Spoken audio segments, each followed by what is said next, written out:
Judge Ronald Weaver sat in the courtroom, thinking he was about to sentence yet another young black worker who lacked awareness. He stared at the young man standing before him, convinced that this defendant was no different from the reckless youths he had judged before. But then, Weaver sensed something was off, until the accused began dissecting the case like a seasoned lawyer who had spent years in the pursuit of justice. The atmosphere inside the Miami County courtroom was thick with tension, filled with hushed whispers. The audience seats were packed, with all eyes fixed on the defendant Lucas Benton, a 20-year-old black factory worker accused of second-degree murder.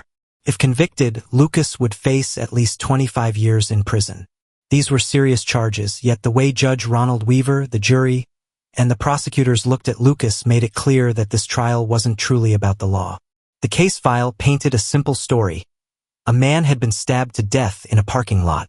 A blood-stained knife was found in a nearby trash can, bearing Lucas's fingerprints. A witness claimed to have seen him leaving the scene. More than enough to convict. Judge Ronald Weaver leaned back in his chair, resting one hand on the armrest while tapping a pen lightly against the wooden desk with the other. He continued to stare at Lucas Benton through his round glasses, his lips curling into a smirk of disdain. Then he spoke. "With your background, do you really think you're some kind of legal expert?" His voice carried a dry, condescending tone. "This isn't a factory floor debate about production speed or product quality, my friend." As soon as the words left his mouth, a few suppressed chuckles spread through the courtroom. Everyone involved in law enforcement, the court clerk, the prosecutor, the bailiff, and even the jury understood exactly what this joke meant. Yet Lucas neither flinched nor looked afraid. He stood there expressionless. He had spent years preparing for moments like this, but he never imagined that the plan he had carefully studied and refined over time would lead him here, standing as the accused. Still, Lucas knew this courtroom like the back of his hand. In his youth, while his peers were engrossed in video games, memorizing algebraic formulas, or keeping up with TV drama plotlines, Lucas spent all his time reading, studying, and committing legal cases to memory. He argued imaginary trials in his mind, holding mock court sessions in his imagination. As he grew older, financial hardship forced him to put his dream on hold. He had to work as a factory laborer to support his family and save money for his ultimate goal, becoming a lawyer. At the factory, while most of his co-workers spent their free time drinking at bars or indulging in other pastimes, Lucas remained dedicated to studying the law. He sought out experienced lawyers to learn from and discuss cases with. Among them was Madeline Lewis, a defense attorney who had handled serious cases for over 25 years. She had been a close mentor to Lucas since his elementary school days, and he had grown up listening to her courtroom stories, how prosecutors omitted key details, how judges made unfair rulings, and how many things existed in the justice system that simply shouldn't. Lucas absorbed everything, not just the principles of law but even the smallest, seemingly insignificant details. By the time he was 16, he could analyze a trial better than most third- or fourth-year law students. However, at this moment, none of that mattered in Judge Weaver's eyes, because, in truth, he knew nothing about it. To him, Lucas was just another troublesome young man, no different from the others. "Let's wrap this case up quickly," the judge muttered with a sigh, flipping through the case file. "I have to pick up my daughter from school at 4 p.m. Laughter and murmurs rippled through the courtroom as people whispered among themselves about the case. This time, however, Lucas allowed himself a faint, almost imperceptible smirk. Prosecutor David Holman cast a confident smile toward the judge.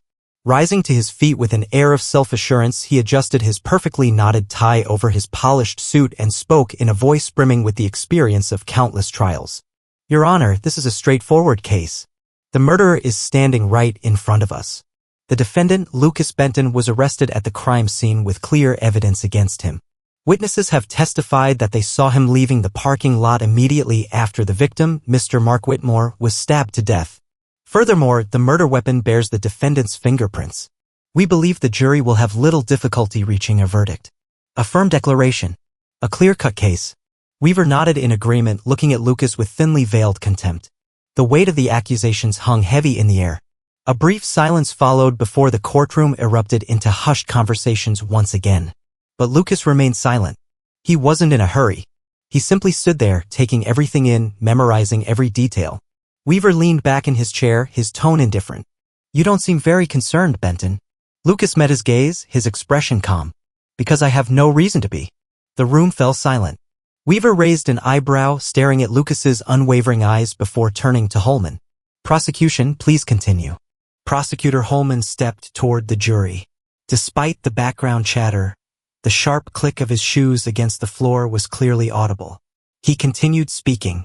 The defense wants you all to believe that this is some kind of mistake, that Mr. Benton here is an innocent man who has been framed and falsely accused. He turned, his piercing gaze sweeping over Lucas's face. But tell me, ladies and gentlemen, have you ever seen a true victim flee from the police? The tension in the room grew thicker. Judge Weaver leaned forward, clasping his hands together on the desk with keen interest. Lucas remained motionless. He didn't even blink. Holman pressed on, flipping through a stack of papers. Your Honor, we have the full testimony of a witness who saw the defendant leaving the parking lot after the victim, Mr. Mark Whitmore, was murdered. The arrest was carried out lawfully, in accordance with due process, and with substantial evidence. To most people in the courtroom, the case seemed open and shut. The evidence was overwhelming. But Lucas had spent years studying trials, long enough to spot the cracks in the prosecution's argument. Yet, he remained silent, merely observing the unfolding proceedings. Weaver tapped his gavel lightly on the bench. All right, the defense may proceed. He glanced at Lucas's public defender, Joanna Miller, who had remained mostly silent up to this point. Miller rose to speak, but before she could, Lucas gently placed a hand on her arm, a clear signal. She hesitated for a moment before sitting back down. Lucas took a deep breath and looked directly at the judge. Your Honor, I will be representing myself. The courtroom fell completely still. Weaver arched an eyebrow, a mix of intrigue and skepticism crossing his face. What did you just say? Lucas's voice remained steady. I will defend myself. A wave of murmurs swept through the audience. The courtroom officer narrowed his eyes at Lucas. Prosecutor Holman let out a quiet chuckle, shaking his head. Well, this should be interesting. But no one was laughing anymore when Lucas stepped forward, because at that very moment the trial began to shift. Lucas took a deep breath. When he spoke, his voice was not that of a man about to be convicted. It was the voice of a lawyer about to dismantle the entire case. The atmosphere had grown unbearably tense, the silence stretching for several agonizing seconds. Lucas allowed it to linger just a little longer, waiting until he could sense the discomfort in the room. Then, at last, he spoke. Your Honor, Judge Weaver, before I begin my defense, I have a request. May I directly question the prosecutor? Judge Weaver responded slowly, Go ahead. Lucas stepped forward, facing Prosecutor Holman. You stated that a witness saw me leaving the parking lot after the victim was stabbed, correct? Holman nodded. That's right. And their testimony has been recorded. He smirked slightly. And they are prepared to testify in court. Lucas nodded in return. Then, tell me, where exactly did this witness see me leaving from? Holman hesitated briefly at the seemingly simple question. From the parking lot, near the victim's gray sedan. Lucas tilted his head slightly. Are you sure? Holman frowned, flipping quickly through the stack of documents in front of him. Absolutely. Lucas raised an eyebrow. Well, there's a problem. The victim's car had a dashcam that was recording that night. He continued, turning to the judge. Your Honor, if our legal system is truly fair, I request that the court verify and publicly present the footage from that dashcam. I also request that the surveillance footage from the parking lot at the time of the incident be reviewed. If the witness is telling the truth, the footage will support their testimony. A flicker of unease crossed Holman's face as he snapped, What are you talking about? A murmur spread through the courtroom. Moments ago, the whispers had been about Lucas's alleged guilt. Now they were filled with speculation. Weaver immediately turned to the prosecution. Does the prosecution have this footage? Holman fell silent. The hesitation was palpable as he struggled to mask his growing unease. After a long pause, he swallowed and finally admitted, No, Your Honor. Lucas smiled, but his eyes were sharp. No, because the footage has disappeared. It was collected as evidence when the police processed the crime scene, but it is not in the case file. The murmurs in the courtroom grew louder. One of the jurors furrowed their brow. Everyone seemed to realize something at once, including Judge Weaver. But this time, there were no chuckles, no smirks. Holman stood there, visibly unsettled, uncertain of how to respond to Lucas's challenge. Mr. Holman? Lucas continued, his tone unwavering. If the witness truly saw me, why would the police deliberately hide the evidence? Holman gritted his teeth. The witness's testimony is sufficient. Lucas crossed his arms. Then I request that the witness be summoned to testify. Silence. Absolute silence. Everyone in the courtroom waited for the prosecutor's response. Holman let out a slow breath before finally conceding. The witness is unavailable today. A faint chuckle echoed from somewhere in the courtroom. Lucas took a step forward. Did the jury hear that? They claim a witness saw me. But the witness can't be here. And the most crucial piece of footage? It's missing. He turned to Weaver. Your Honor, I request that the witness testimony be dismissed due to a lack of supporting evidence. Weaver tapped his fingers on the desk, furrowing his brows in silent contemplation. At that moment, Holman wasn't ready to give up. He cleared his throat. But we have undeniable evidence. The knife with the defendant's fingerprints. That alone proves he is the murderer. Lucas nodded. You're right. I won't deny that my fingerprints are on the knife. But did you pay attention to the blood on the blade? Holman frowned. Of course. Lucas tilted his head slightly. If I were the killer, if I had stabbed the victim, then why wasn't there any blood on my hands when I was arrested? Silence. Lucas let the moment stretch, allowing the weight of his words to settle. He waited, expecting the prosecutor to counter his argument. But no response came.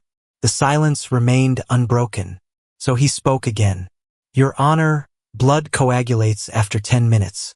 But I was found by the police 30 minutes after the crime. They found no blood on my hands. If I were the murderer, the blood should have been dry on my skin, on my clothes. But there was nothing. Holman quickly flipped through his documents.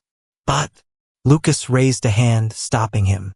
Yes, my fingerprints were on the knife. But where exactly were they? Weaver narrowed his eyes. What are you getting at, Benton? Lucas turned to the jury. If I had stabbed someone, my fingerprints would be on the handle, the part one gripped while committing the crime. He paused for a moment, then spoke with precision. But my fingerprints were found on the blade. A gasp rippled through the audience. Weaver leaned forward, resting his hands on the desk.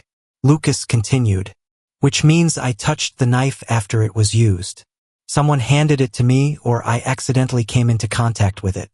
But I was not the one who used it to kill. Holman's hands trembled slightly as he flipped through his notes, struggling to formulate a rebuttal. Meanwhile, Lucas stepped forward. Let's talk about the knife, the so-called evidence that the prosecution keeps using against me. Weaver arched a brow, resting his chin on his hand, and motioned for Lucas to continue. Lucas turned his gaze to each member of the jury. Prosecutor Holman wants you all to believe that finding my fingerprints on that knife automatically means I killed Mr. Whitmore. That's a convenient narrative, one they're trying to force on you. But let's think about this logically. He took a deep breath, maintaining his composure. Your Honor, imagine you walk into a motorcycle repair shop and pick up a wrench to tighten a bolt. Sometime later, someone uses that same wrench to assault another person. Would the fact that your fingerprints are on it automatically make you the attacker? The jurors exchanged glances, murmuring among themselves. A buzz of conversation spread through the courtroom. Lucas didn't pause for long. He continued, his voice steady. As for the knife with my fingerprints, the supposed murder weapon, I did touch it. But that was when I was out with some friends at a bar. He glanced around the room. As you all know, when ordering fruit at a bar, there's usually a knife to slice it. When the waiter brought the fruit, he accidentally dropped the knife on the floor. I picked it up and handed it back to him, holding it between two fingers by the blade. It was a completely forgettable moment, something I didn't even think twice about. And that was one of the rare times I ever went to a bar. Ridiculous, isn't it? Lucas paused briefly, then his voice sharpened, turning cold and cutting. Does accidentally touching something mean you are guilty of a crime? Holman kept his head down, frantically flipping through the pages of his reports as if searching for something, anything, to counter the argument. But Lucas wasn't finished with his defense. Your Honor, while we're on this topic, let's closely examine the forensic report that was completed before this case file was finalized. He turned toward Weaver. Sir, was the forensic expert involved in this case summoned to testify here today? For a brief moment, Weaver blinked, caught off guard by the unexpected question. His eyes shifted toward Holman, and in a short yet commanding tone, he asked, was the forensic expert called? The prosecutor hesitated, his confidence visibly shaken. His response came in a single, uncertain word. No. Lucas pressed forward. Your Honor, according to the autopsy report, the victim was stabbed a total of 12 times, nearly 10 wounds to the abdomen and 3 fatal injuries to the neck. This means that during the attack, the perpetrator had direct physical contact with the victim. In other words, while committing the crime, the killer had to come into close proximity with the victim, withdrawing the knife each time to continue the assault. He paused, taking a deep breath before continuing. This struggle should have left behind the perpetrator's DNA at the scene. Yet, why has the prosecution failed to present any DNA evidence linking me to the crime? Instead, all they have is a fingerprint on the wrong part of the knife, without any credible basis. Judge Weaver massaged his temple, exhaling as he lowered his glasses slightly. Interesting, he muttered. At that moment, it was clear he had realized this case was not as straightforward as he had initially assumed. Meanwhile, Holman clenched his jaw. He knew exactly what was happening. The holes in his case had been exposed, laid bare for the entire courtroom to see. And before he could even attempt to craft a defense, Lucas seized control once again. Lucas swept his gaze across the room, his expression icy. Your Honor, I have one more crucial piece of evidence. He placed a document on the table. This is a report from a taxi company. I left the bar at 10:30 p.m. before the crime occurred. The taxi dropped me off more than 10 blocks away from the crime scene. Weaver picked up the document, inhaling slowly as he studied the GPS records tracking the taxi's route that night. Lucas delivered his final blow. If I had already left before the crime occurred, if my fingerprints were not where the perpetrators should have been, if no DNA evidence placed me at the crime scene, and if the key surveillance footage was conveniently hidden, then what proof remains that I am the murderer? Silence. Judge Weaver cleared his throat and adjusted his glasses slightly. The courtroom was eerily still, so silent that even the sound of breathing seemed to disappear. The tension had surpassed mere discomfort.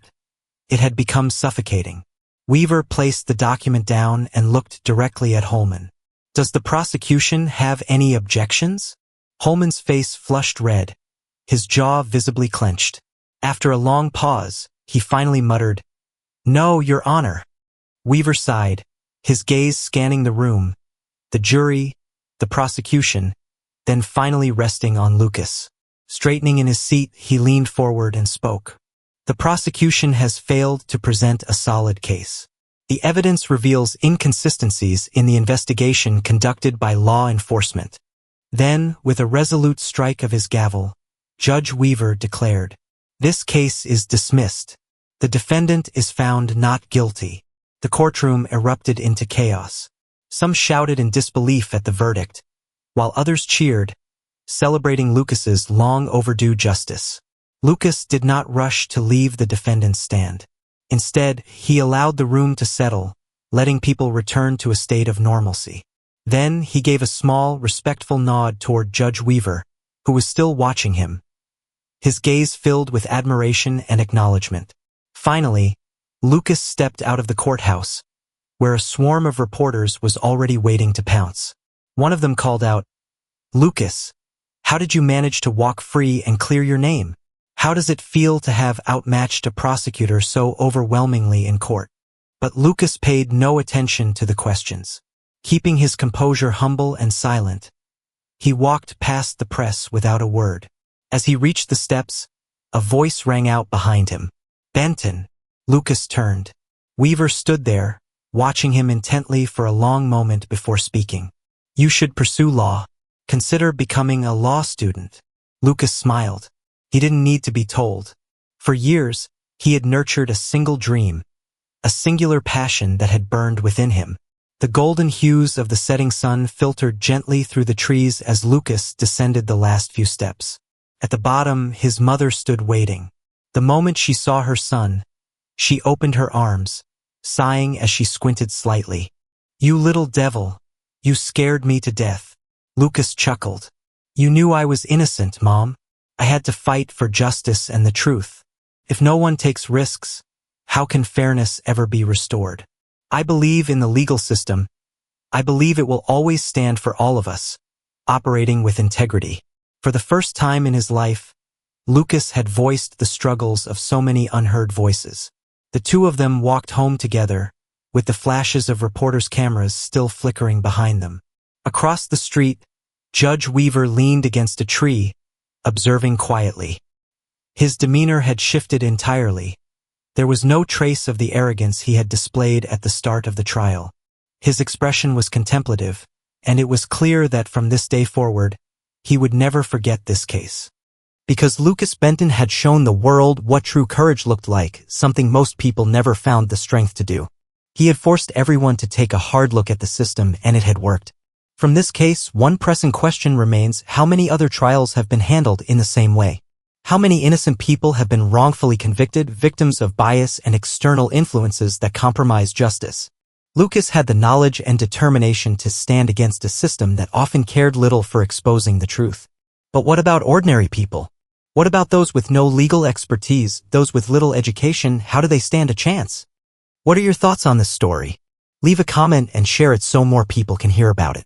We believe in human rights, in equal justice, and in a legal system that upholds integrity, shielding and protecting the innocent. Don't forget to like this video and subscribe to our channel for more meaningful stories. Let's continue the discussion. Who knows? Next time, the story might just hit closer to home than you expect. Thank you for watching. See you in the next episode. Wishing you a peaceful day.